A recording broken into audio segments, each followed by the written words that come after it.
Picture the most photographed man in America. The tan, the smile. Touch football on the lawn. A toddler hiding under his father's desk in the Oval Office. For 60 years, that image has been the picture of American vigor. It was a lie. By the time John F. Kennedy took the oath of office, he was one of the sickest men to ever hold the presidency. He'd already been given his last rites, 4 times, before the age of 45. He needed a cocktail of daily medication just to stand upright at his own inauguration. So how does a man that sick get sold to an entire country as the healthiest man in it? And who was doing the selling? To answer that, you have to go back, long before the White House, long before the war. Back to a Boston banker with 9 children and exactly one plan. John Fitzgerald Kennedy was born on May 29, 1917, in Brookline, Massachusetts, the second of 9 children born to Joseph P. Kennedy Sr. and Rose Fitzgerald. Joseph Kennedy was not a man who believed in modest ambition. He had made a fortune in banking, bootlegging rumors aside, in the stock market and in Hollywood, and he had exactly one plan for his sons. One of them was going to be President of the United States. That son was supposed to be Joe Jr., the eldest, the golden child, the one groomed from birth for politics. Jack, as the family called him, was the sickly second son, plagued from childhood with a rotating cast of ailments no doctor could fully explain. Scarlet fever nearly killed him at age 2. He would spend more of his childhood in hospital beds than most children spend in a decade. Then came the war, and everything changed.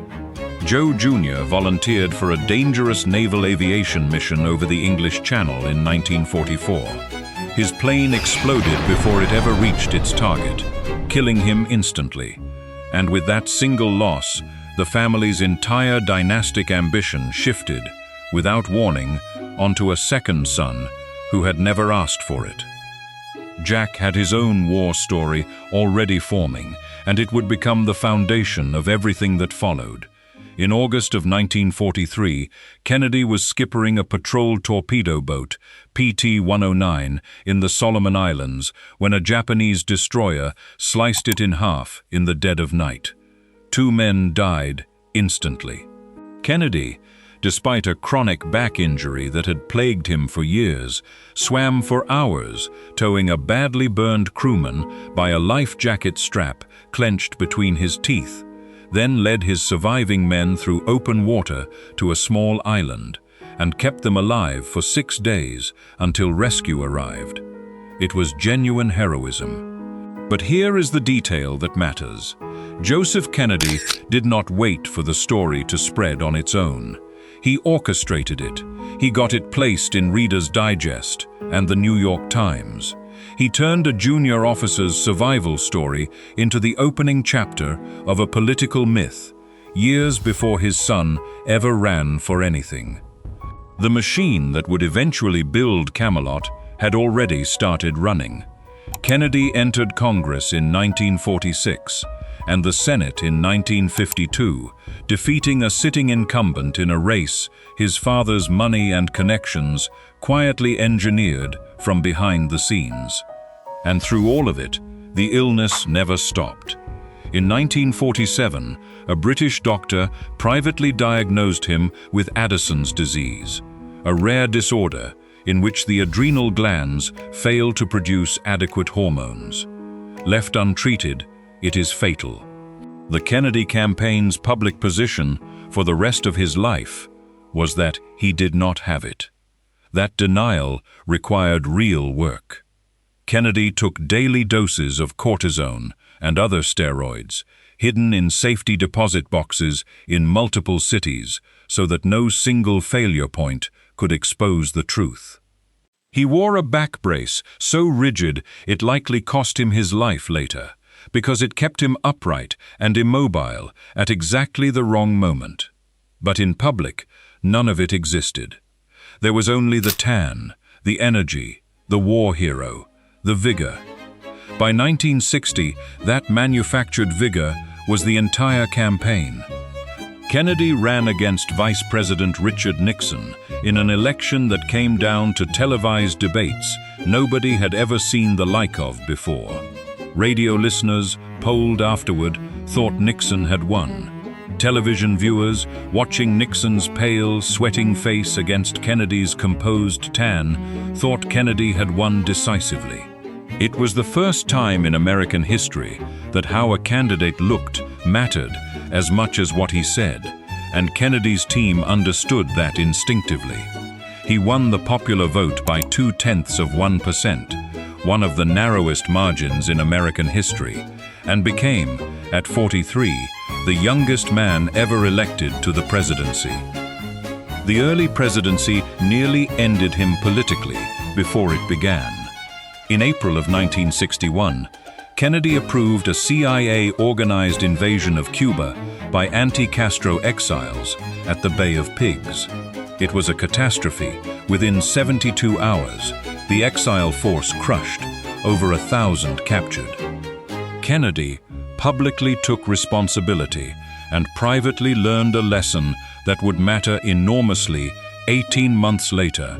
Never again trust the confident assurances of the military and intelligence establishment without questioning every assumption himself. That lesson was tested in October of 1962, and this is the moment that actually defines his presidency. American reconnaissance photographs revealed Soviet nuclear missiles being installed in Cuba, 90 miles from Florida, capable of striking most of the continental United States with only minutes of warning. Kennedy's military advisors, almost unanimously, pushed for immediate airstrikes, an option that intelligence later confirmed would likely have triggered a Soviet nuclear response and, quite possibly, global war. Kennedy refused. Instead, he assembled a small group of advisors, his brother Robert among them, and spent 13 days running a process almost nobody in the room initially wanted. A naval blockade, dressed diplomatically as a quarantine so it would not itself constitute an act of war, combined with a private, back-channel negotiation track running parallel to the public confrontation. While the world watched Soviet ships steam toward an American naval line, not knowing whether they would turn back, Kennedy was quietly offering Premier Khrushchev an exit. Publicly, the Soviets would remove the missiles. Privately and secretly, the United States would remove its own missiles from Turkey months later. On October 28th, the Soviet ships turned around. The world did not know, for decades, how close it had actually come. Domestically, Kennedy arrived in office cautious on civil rights, worried about alienating Southern Democrats his party depended on. But the country did not wait for him. Freedom Riders were beaten in Alabama. Governor George Wallace stood in a schoolhouse door in Alabama to block black students from enrolling. And in June of 1963, Kennedy went on national television and, for the first time, framed civil rights as a moral issue, not merely a legal one, telling Americans the nation faced a moral issue, as old as the scriptures and as clear as the American Constitution. He would not live to see the Civil Rights Act he proposed become law. On November 22, 1963, Kennedy was riding in an open motorcade through Dealey Plaza in Dallas when he was shot and killed. He was 46 years old.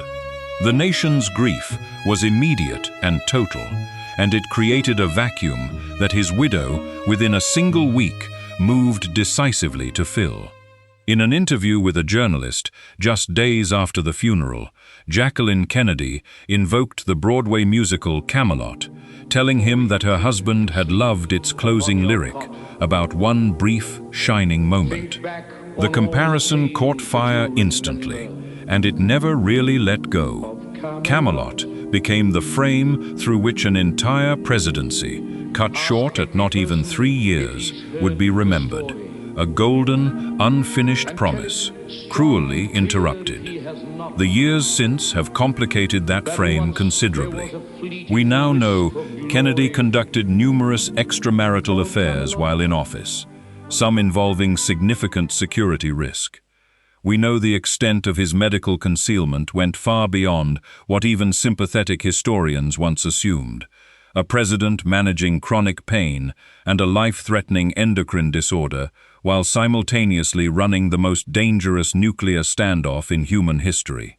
We know his administration's relationship with organized crime figures, used in earlier CIA plots against Castro, was closer and murkier than officials ever acknowledged. And the assassination itself spawned a conspiracy industry that has never fully closed, despite the Warren Commission's conclusion that Lee Harvey Oswald acted alone, a conclusion polls have shown most Americans still do not fully believe. And yet Kennedy remains, consistently, one of the most admired presidents in American polling, frequently ranked above men who accomplished demonstrably more in office. Part of that is the tragedy of Dallas itself, freezing a young president in permanent potential rather than exposing him to the slow erosion every long presidency eventually suffers. Part of it is the genuine, world-altering judgment he showed during 13 days in October of 1962, when nearly every voice in the room told him to choose the aggressive option, and he didn't.